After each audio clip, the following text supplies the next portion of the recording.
Assalamu alaikum everyone and welcome to Life Science Academy.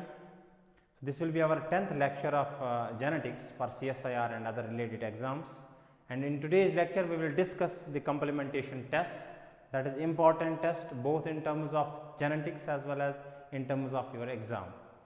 In complementation test we will try to see what are its applications in the mutant analysis in case of genetics, and we will in the main lecture we will try to take some previous year questions from CSIR, GATE and DBT like exams regarding the complementation test. Okay, so complementation test की definition जो है, complementation test इसको discover किया था Edward Levi's साहब ने इन Drosophila melanogaster में इसको डिस्कवर किया गया था, और इसकी डेफिनेशन अगर हम देखने की कोशिश करेंगे, so it is used to determine the functional units और cistrons involved in a set of mutation having same phenotype. हम कंप्लीमेंटेशन टेस्ट से ये भी डिटरमाइन कर सकते हैं whether the two mutants having phenotype have mutation in the same gene or in different gene, that is the mutation is allelic or non-allelic. ये सारी चीज़ें क्या होती है ये हम डिस्कस करने की कोशिश करेंगे. डेफिनेशन मैं आपको पहले समझाऊंगा. कंप्लीमेंटेशन टेस्ट डिस्कवर हुआ था जो एडवर्ड लेविस साहब थे, इन्होंने ये क्या करते थे, ये दो डिफरेंट म्यूटेंट्स को लेते थे. फॉर एग्जाम्पल ड्रोसोफिला के केस में अगर म्यूटेंट था, फॉर एग्जाम्पल म्यूटेंट वन जो था ये था विंगलेस मतलब इसमें विंग्स नहीं थी, और एक और म्यूटेंट था म्यूटेंट टू ये भी विंगलेस था, क्लियर. अब म्यूटेशन यहां पे भी है और म्यूटेशन यहां पे भी है. फिनोटिपिकली ये हमें विंगलेस दिखते हैं, मतलब हमें इनमें विंग्स नहीं दिखती है. अब विंग्स बनाने के लिए, विंग्स फॉर्मेशन के लिए there might be two or more than two genes responsible for the formation of wings in Drosophila, or this is one assumption. Second assumption is that there is a single gene that is responsible for the formation of wings in Drosophila. So both the possibilities are there, and now we have to take both the possibilities one by one and see whether for the formation of wing color are two genes, is there two genes responsible for the formation of wings, or there is a single gene, there is a single cistron that is responsible for the formation of wings. Is this clear? So phenotypically ये दोनों mutants हमें wingless दिखते थे. Phenotypically हमें बाहर से ये दिखते थे कि इनमें विंग्स नहीं है. अब हमें देखना है जीनोटिपिकली ये म्यूटेशन जो है विंग्स में, टू डिफरेंट म्यूटेंट्स में जो फिनोटिपिकली हमें सेम दिख रहे हैं, क्या इनमें जो म्यूटेशन है वो सेम जीन में म्यूटेशन है, क्या इनका सेम जीन म्यूटेटेड है. एक ये हम ले सकते हैं कंप्लीमेंटेशन टेस्ट से. दूसरा हम कंप्लीमेंटेशन टेस्ट से ये देख सकते हैं क्या इस ये जो दो म्यूटेंट्स हैं इनमें डिफरेंट जीन म्यूटेटेड है. Are you getting my point? The point number first is that mutant 1 and mutant 2 both are wingless, clear. अब विंगलेस यहाँ पे फॉर एग्जांपल विंग फॉर्मेशन के लिए ए जीन रेस्पॉन्सिबल है, यहाँ पे बी रेस्पॉन्सिबल है. फॉर एग्जांपल ये हम एज्यूम कर रहे हैं, तो हम पहला कंप्लीमेंटेशन टेस्ट से हम जो पहला जो हमें वहाँ से कंक्लूजन आएगा, कंक्लूजन हम कंक्लूड ये कर सकते हैं क्या ये जो म्यूटेशन है दो डिफरेंट म्यूटेंट्स में जिनमें फिनोटिपिकली जो सेम दिख रहा है, क्या इनमें एक या एक से ज़्यादा जीन रेस्पॉन्सिबल में, क्या इनमें सिर्फ एक ही जीन रेस्पॉन्सिबल है दोनों में, क्या इनमें दो अलग अलग म्यूटेंट्स में जो फिनोटिपिकली सेम दिख रहे क्या इनमें टू डिफरेंट जीन्स रेस्पॉन्सिबल है. Is this thing clear? तो ये सारी चीज़ें आइडेंटिफाई करने के लिए, ये सारी चीज़ें जानने के लिए हम क्या करते हैं, हम कंप्लीमेंटेशन टेस्ट कर लेते हैं. कंप्लीमेंटेशन टेस्ट से आपको पता चलेगा whether the two mutants having same phenotype are having mutation in the same gene or having mutation in the different gene. Point number first.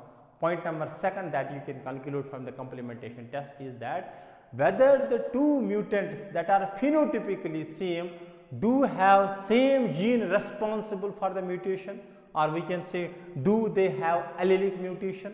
Is this thing clear? ये सारी चीजें हम identify करते हैं by using the complementation test. So let us see. Let me go back to its definition. The definition is that it is used to determine the number of functional units or cistrons in a set of mutation having same phenotype. This is important, that वो mutants identify कर वो jeans identify करने के लिए जिनमें same phenotype होगा। उन individuals में क्या एक जीन या एक से ज़्यादा जीन रेस्पॉन्सिबल है, लेकिन फिनोटिपिकली म्यूटेंट सेम होंगे। Complementation test determines whether two mutants having same phenotype, this is important, two mutants having same phenotype have mutation in the same gene or in different gene, or we can say the mutation is allelic or the mutation is non-allelic. Allelic mutation कब होगी? जब दोनों ही mutants में एक ही gene mutate होगा, एक ही gene responsible होगा for the formation of particular character. और म्यूटेशन नॉन एलिलिक कब होगी? That means for the formation of particular trait, particular character, two different genes are responsible. Two different genes respond. We can say the mutation is non-allelic. It is not allelic mutations. अब कैसे कर लेते हैं ये complementation test कैसे होता है? देखो फॉर एग्जांपल एक एग्जांपल से मैं आपको समझाने की कोशिश करूंगा। फॉर एग्जांपल एक कंपाउंड है हमारे पास, कंपाउंड ए। ये कंपाउंड कन्वर्ट होता है कंपाउंड बी में और ये बी कंपाउंड कन्वर्ट होता है सी में। फॉर एग्जाम्पल जो बायोकेमिकल पाथवेज हमने जेनेटिक इंटरेक्शंस में देखी, वहाँ पे हमने देखा कि एक पर्टिकुलर कंपाउंड को बनने के लिए कई सारे जीन्स की जरूरत पड़ती है, कई सारे पाथवेज की जरूरत पड़ती है। फाइनली जाके एक पिगमेंट आपके पास आता है, फोटोसिंथेटिक पिगमेंट आपके पास आता है। जो प्लांट्स के केस में जो ज़ैंथोफिल्स होते हैं, कैरोटीन्स होते हैं, कई सारे जो भी जितने भी ये पिगमेंट्स हैं रिलेटेड टू द प्लांट्स, ये बनने के लिए प्लांट ये इतने सारे पिगमेंट्स बनने के लिए कई सारी पाथवेज रिस्पॉन्सिबल होती है। क्लियर?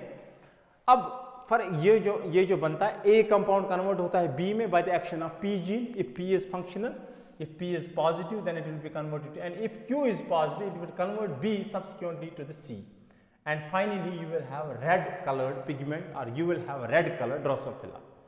एडवर्ड साहब ने क्योंकि ये टेस्ट ड्रोसोफिला में किए थे तो हम ड्रोसोफिला को ही लेके चलते। तो जो हेड का जो कलर आएगा या विंग्स का जो कलर आएगा ड्रोसोफिला में वो रेड आएगा। कब आएगा रेड? जब P जीन भी फंक्शनल होगा और Q जीन भी फंक्शनल होगा। That means इस रेड कलर की फॉर्मेशन के लिए how many genes are responsible? Two genes are responsible, A as well as B, P gene as well as Q gene. That means अगर P जीन यहाँ पे नॉन फंक्शनल रहा, Q functional रहा, तब भी रेड कलर नहीं आएगा, और अगर P फंक्शनल रहा और Q नॉन फंक्शनल रहा तब भी रेड कलर नहीं आएगा। The reason being because for the formation of red colour two both genes they should be functional. So both the genes are responsible for the formation of red color in case of Drosophila. अब हम case number 1 लेते हैं, that P gene is mutated.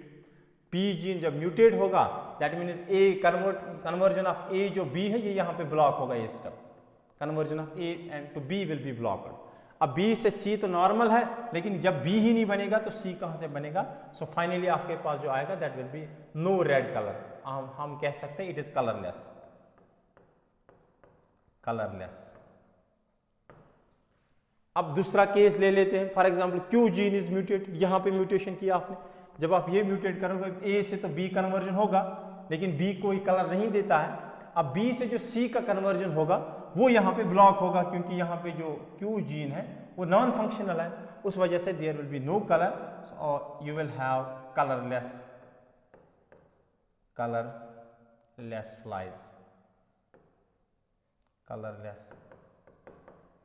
Flies. दोनों ही case में आपके पास colourless flies बन रही है। क्लियर? अब हम क्या कर लेते हैं, व्हाइट फ्लाइज अगर हम एक काम कर लेते हैं, अगर हम यहां पे क्रॉस करेंगे, if we cross colourless mutant 1, इसको म्यूटेंट 1 नाम देते हैं और इसको म्यूटेंट 2 नाम देते हैं। This is mutant 1 and this is mutant 2। If we cross mutant 1 with mutant 2, mutant 1 में क्या नॉन फंक्शनल है? P, so P is P minus, क्योंकि होमोजाइगस है तो दो जीन्स हम लिखेंगे, but Q is plus and Q is plus. In this case we are crossing it with P is plus, but Q is minus here, Q minus and Q minus. Clear? अब जब यहाँ से gametes बनेंगे, यहाँ से जो gamete बनेगा उस पर होगा P minus but Q will be plus, और यहाँ से जो गैमीट बन के आएगा it will B P plus and Q will be minus. अब जब फ्यूज करोगे इन दोनों को आप, so you will have condition, you will have एक गैमीट बनेगा P minus but Q is plus.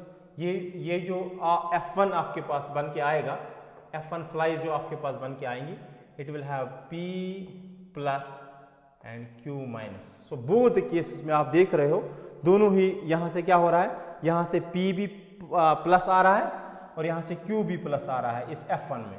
तो F1 का कलर कैसा होगा, it will B red colour, red coloured. तो अगर दो म्यूटेंट्स के बीच आप क्रॉस कर लेते हो और क्रॉस करने के बाद जो F1 आता है, that's important here, it's F1 not F2। अगर F1 आता है और F1 वाइल्ड टाइप आता है, हम कह सकते हैं वाइल्ड टाइप मतलब फंक्शनल आता है, तो यहाँ पे अगर हम देख रहे हैं F1 हमारे पास रेड बन रहा है, तो हम कह सकते हैं कि दोनों ही म्यूटेशंस ने एक दूसरे को कंप्लीमेंट किया। अब कंप्लीमेंट ये कब करेंगी, कंप्लीमेंट ये तब करेंगी when the mutation is allelic, या mutation when the mutation is non allelic और when the mutation is heterozygous. ये होमोजाइगस कंडीशन में म्यूटेशन नहीं होगी। दैट मीन्स अगर यहाँ पे P जीन म्यूटेटेड है और यहाँ पे Q जीन म्यूटेट होगा। Is this thing clear? क्योंकि रेड कलर फॉर्मेशन के लिए हमें दोनों जीन चाहिए और दोनों जीन्स फंक्शनल तब भी यहाँ पे पॉसिबल है रेड कलर, जब दोनों म्यूटेंट्स एक दूसरे को कंप्लीमेंट करेंगे। एक म्यूटेंट इसको P देगा और दूसरा म्यूटेंट रिटर्न में इसको Q देगा। फाइनली जो इनका प्रोडक्ट आएगा F1 बन के जो आएगा F1, again and again repeating this, तो F1 जो इनके पास बन के आएगा that will be wild type, that will give you the red colour. So हम कह सकते हैं that these two mutants show complementation. Point number first, that they show complementation. Point number second, that the mutation in two different mutants is different, or we can say the mutation in mutant 1 is different from the mutation in mutant 2. Although हमें ये भी wingless दिखता था और ये भी wingless दिखता था, लेकिन इसके केस में P जीन म्यूटेट हुआ है और उसके केस में Q जीन म्यूटेट हुआ है। तो हम कह सकते हैं दैट जब कंप्लीमेंटेशन होगी, म्यूटेंट्स जो म्यूटेशन होती है, म्यूटेशन नॉन एलिलिक म्यूटेशन होती है। This very important point. In case if complementation occurred, conclusion number 1 will be that the mutants complement each other. Point number 2 will be that the mutation is non-allelic. Is this thing clear? Point number 3 will be that there will be two different genes responsible for the formation of particular phenotype or the formation of particular mutant. Mutant although हमें same दिख रहा है, लेकिन इसके case में एक gene mutate हुआ और इसके केस में दूसरा gene. Question number case number 2 जो है हमारे पास, दैट इज व्हाइट फ्लाइज। ये कन्वर्ट होती है रेड फ्लाइज में by the action of A gene. A gene जब पॉजिटिव होगा तो व्हाइट फ्लाइज रेड पिगमेंट बनाएंगे और वो फ्लाइज हमें रेड दिखेंगी। अब अगर हम दो म्यूटेंट्स लेंगे, म्यूटेंट 1 मतलब इसमें भी म्यूटेंट ये भी व्हाइट है और म्यूटेंट 2 वाइल्ड टाइप क्या होगा यहाँ पे रेड। म्यूटेंट 2 भी व्हाइट है। व्हाइट कब होगा? व्हाइट मतलब जब एक व्हाइट पिगमेंट रेड में कन्वर्ट नहीं होगा, दैट मीन्स ए जीन जो है वो नॉन फंक्शनल होगा। तो इसके केस में ए स्मॉल ए, अब बाकी जीन्स क्या है उससे मतलब नहीं, हम ये केस इसमें भी स्मॉल ए। अब जब इनको आप क्रॉस करोगे तो यहां से आएगा स्मॉल ए और यहां से आएगा स्मॉल ए। जब ये एक दूसरे F1 बनेगा, यहां से F1 में होंगे दोनों स्मॉल एज। F1 भी कैसा होगा? व्हाइट कलर, व्हाइट F1 भी होगा white colour. That means in दोनों के बीच कंप्लीमेंटेशन नहीं हुआ। कंप्लीमेंटेशन क्यों नहीं हुआ? Because they have same gene mutated. Point number first is that there is no complementation between two different mutants, mutant 1 and mutant 2. They are phenotypically same. They have both are white flies. They are mutant. Point number 1 be that they are not, if they are not showing complementation, that means they have same gene responsible for the formation of red color. Point number first. Point number 2 is that they have same gene mutated. हम ये भी conclude, इनका same gene mutate है। अगर इनका same gene mutate है, that means इस colour formation के लिए सिर्फ एक जीन रिस्पॉन्सिबल है, क्योंकि हम जब वो जीन म्यूटेट कर लेते हैं उस जीन से हमें जब वो जीन म्यूटेट कर लेते हैं तो हमारे पास वाइल्ड टाइप फिनोटाइप बन के नहीं आता। पिछले केस में आपने देखा दोनों म्यूटेंट्स को आपने म्यूटेट किया, एक में एक जीन दूसरे में दूसरे जीन, उन्हें एक दूसरे को कंप्लीमेंट किया। यहां पे कंप्लीमेंटेशन नहीं होगी। तो कंप्लीमेंटेशन कब होगी? जब दो डिफरेंट जीन्स रेस्पॉन्सिबल होंगे, दो डिफरेंट जीन्स में म्यूटेशन होगी। और कंप्लीमेंटेशन कब नहीं होगी? when the same gene will be responsible, when for a particular mutation same single gene will be responsible, it will not show you the complementation. Clear? अब mutant आपके पास for example mutant 1 है और mutation in the same gene. Mutation in the same gene मतलब यहां पे आपके पास for example A gene mutate है, ए माइनस और यहां पे आपके पास है ए माइनस और ए माइनस एक दूसरे को कंप्लीमेंट नहीं करेंगे। यहां से बनेगा आपके पास A minus. No complementation occurred, that means same gene mutated, that means they belong to same cistronic group, they belong to single functional cistron. अब mutation in different gene, for example यहां पे A minus B plus is crossed with दूसरा mutant जो है ए plus B minus. यहां से gamete बनेगा, it will be A minus and B plus. यहां से जो गैमीट बन के आएगा it will be A plus but B will be minus here. अब दोस्त F1 जो आपके पास बनेगा it will be F1 will be wild type मतलब functional wild type, because it have A minus B plus A plus and B minus. So both the genes, it contains both the wild type genes, so it will be wild type. तो अगर दो mutants को cross करने के बाद एक wild type आपके पास बन के आता है तो आप कंक्लूड करोगे इन्होंने कंप्लीमेंटेशन की। और अगर दो म्यूटेंट्स को क्रॉस करने के बाद वाइल्ड टाइप रिस्टोर नहीं हो रहा है, आप कहोगे इनके बीच कंप्लीमेंटेशन नहीं हुआ है। अगर इनके बीच हमें यहां से जो ये कंक्लूड करना है, अगर इनके बीच complementation if I explain this thing in other way round, अगर दोनों के बीच कंप्लीमेंटेशन नहीं हुई, जो या इस केस में no complementation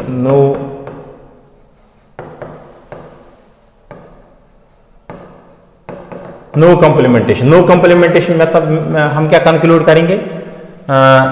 same mutation is allelic, mutation is allelic, that is same gene mutated,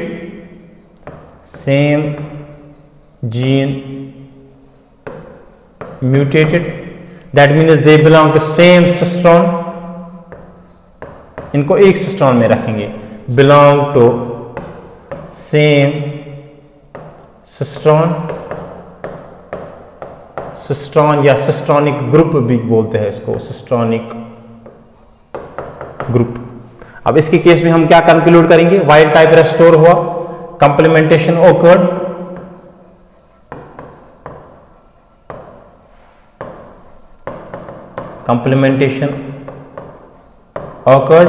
complementation होता, that means different gene mutated,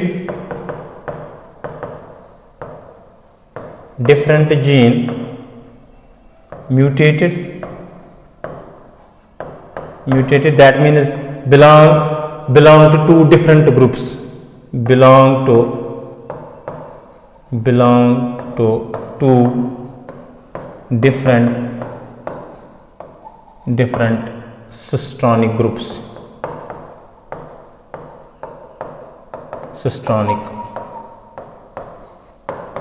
या फंक्शनल यूनिट्स। क्लियर? सो ये हम कुछ कंक्लूजन्स है जो हम ले सकते हैं कंप्लीमेंटेशन टेस्ट से। अब हम क्या करेंगे, हम कुछ क्वेश्चंस देख लेते हैं CSIR के जो प्रीवियस ईयर क्वेश्चन से एक दो देख लेते हैं और उससे हमें क्लियर होगा ये सारी स्टोरी जो है कंप्लीमेंटेशन की। क्वेश्चन नंबर फर्स्ट जो था, pyrimidine required auxotroph, two terms are here, one is auxotrop, another is prototrop. Auxotrop means nutritional deficient, वो स्ट्रेन यीस्ट की या बैक्टीरिया की जिसमें न्यूट्रिशनल डेफिशिएंट, जिसमें कोई म्यूटेशन होगी, जो वाइल्ड टाइप नहीं बनाएगा, उसको बोलते हैं ऑक्सोट्रॉप। और प्रोटोट्रॉप उसको बोलते हैं जो वाइल्ड टाइप होगी, जो जिसमें फंक्शनल पाथवे होंगी, जो अपने जो जितने भी जो ये क्या अमीनो एसिड्स है सिंथेसाइज कर लेता है खुद से, उसको बोलते हैं प्रोटोट्रॉप। ठीक है, और प्रोटोट्रॉपस ग्रो होते हैं न्यूट्रिएंट डेफिशिएंट मीडिया पे, ऑक्सोट्रॉपस ग्रो नहीं होते हैं न्यूट्रिएंट डेफिशिएंट मीडिया पे। द रीजन बीइंग, क्योंकि ऑक्सोट्रॉपस में म्यूटेशन होती है, उस वजह से वो पर्टिकुलर अमीनो एसिड सिंथेसाइज नहीं कर लेते और वो मर जाते हैं। वायरस प्रोटोट्रॉपस क्योंकि वाइल्ड टाइप होते हैं, वो अगर न्यूट्रिएंट नहीं है मीडिया में अवेलेबल, वो खुद से वो बना लेते हैं और वो सर्वाइव कर लेते हैं। अब यहाँ पे क्या है, auxotrophs of yeast isolated upon complementation test among 4 different, this is important, that complementation test among 4 different mutants, mutant 1 complemented all other mutants, mutant 1 जो है इसने हर एक complement के साथ, आपके पास है 1 2 3 and 4, म्यूटेंट 1 ने इसके साथ भी कंप्लीमेंटेशन की, इसके साथ भी की, इसके साथ भी की। कंप्लीमेंटेशन कब करेगा, जब इसका डिफरेंट जीन म्यूटेटेड होगा, जब म्यूटेशन जो होगी इसके इसमें जो म्यूटेशन होगी वो नॉन एलिलिक म्यूटेशन होगी। Point number second. Point number third, हम कह सकते हैं that two different, that it belongs to 2 different groups, क्योंकि इसमें एक ही जीन रेस्पॉन्सिबल, एक ही जीन म्यूटेटेड नहीं है। अगर ये इसके साथ कंप्लीमेंट कर रहा है, दैट मीन जहां पे 1 की म्यूटेशन है वहां पे 2 की म्यूटेशन नहीं है। अगर दोनों को एक ही म्यूटेशन होती, म्यूटेंट 1 और म्यूटेंट 2 को एक ही म्यूटेशन होती, ये कंप्लीमेंट नहीं करते। लेकिन यहां पे क्वेश्चन में बोला गया है कि म्यूटेंट 1 ने कंप्लीमेंट किया, दैट मीन जहां पे म्यूटेंट 1 की म्यूटेशन है वहां पे 2 की नहीं है, वहां पे 3 की नहीं है, वहां पे 4 की नहीं है। दैट मीन 1 को हम एक ग्रुप में रखते हैं और 2 3 और 4 को एक साइड से रख लेते हैं फिलहाल के लिए। 1 complemented all other mutants and no other complementation occurred, उसके बाद हमें कोई complementation वहां से नहीं मिली। That means 2 ने 3 के साथ नहीं दिखाई complementation, 2 ने 4 के साथ नहीं दिखाई, 3 ने 2 के साथ नहीं दिखाई, 3 ने 4 के साथ नहीं दिखाई complementation, 4 ने ना तो 2 के साथ दिखाई complementation, ना तो 3 के साथ दिखाई complementation। That means complementation क्यों नहीं दिखाएंगे, क्योंकि उनका सेम जीन म्यूटेटेड होगा, दोनों में एक ही जगह म्यूटेशन होगी। अगर दोनों में एक ही जगह म्यूटेशन है, that means they belong to same cistron, they belong to same cistronic group. That means यहां पे ये एक ग्रुप बनेगा और यहां पे एक ग्रुप ये बनेगा। This will be 1 cistron group, this will be another cistronic group. तो कितने सिस्ट्रॉनिक ग्रुप रेस्पॉन्सिबल है इस म्यूटेशन के लिए? ऑप्शन नंबर फर्स्ट था 1, ऑप्शन नंबर 2 ऑप्शन नंबर 3 था 4 और ऑप्शन नंबर 4 था आपके पास नॉन, इनमें से कोई नहीं है। तो यहां से क्लियर होता है that 2, so number of cistrons involved in mutations are, so it answer will be 2, 1 अलग, 2 3 और 4 अलग से। जो कंप्लीमेंट करेंगे मतलब उनका डिफरेंट जीन म्यूटेटेड, उनका different gene mutated, that means they belong to different cistron. Clear? Complementation नहीं करेंगे, दैट मीन्स उनका same gene mutated, that means they belong to single cistron. Okay, question number 2। Okay, this is last question. Okay, strain Q और strain P को cross किया गया है। स्ट्रेन A में जो यीस्ट स्ट्रेन है A B C और यहां से लिए है P वाले में A B and C। Complementation जब क्रॉस किया गया, माइनस मतलब नो कंप्लीमेंटेशन,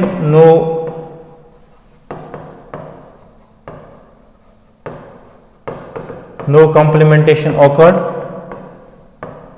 और प्लस मतलब कंप्लीमेंटेशन ऑकर्ड।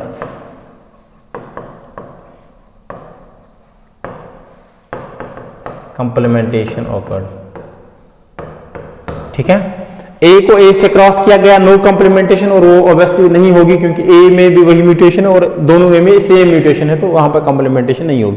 ए का जब बी के क्रॉस किया कंप्लीमेंटेशन हुई। कंप्लीमेंटेशन हुई का क्या मतलब है? प्लस मतलब कंप्लीमेंटेशन हुई। कंप्लीमेंटेशन होने का क्या मतलब है? They have different gene mutated. If they have different gene mutated that means they belong to different group. So जिस ग्रुप में बी होगा उसमें ए नहीं होगा। अभी हम बी वाला कंक्लूड कर लेते हैं, बी एक अलग से। अब ए का जब सी के साथ कर लेते हैं दैट मींस ये कंप्लीमेंटेशन नहीं दिखा रहा है। क्यों नहीं दिखा रहा है? दैट मींस दोनों के केस में सेम जीन म्यूटेट होगा। अगर दोनों के केस में सेम जीन म्यूटेट है that means it belongs to single group.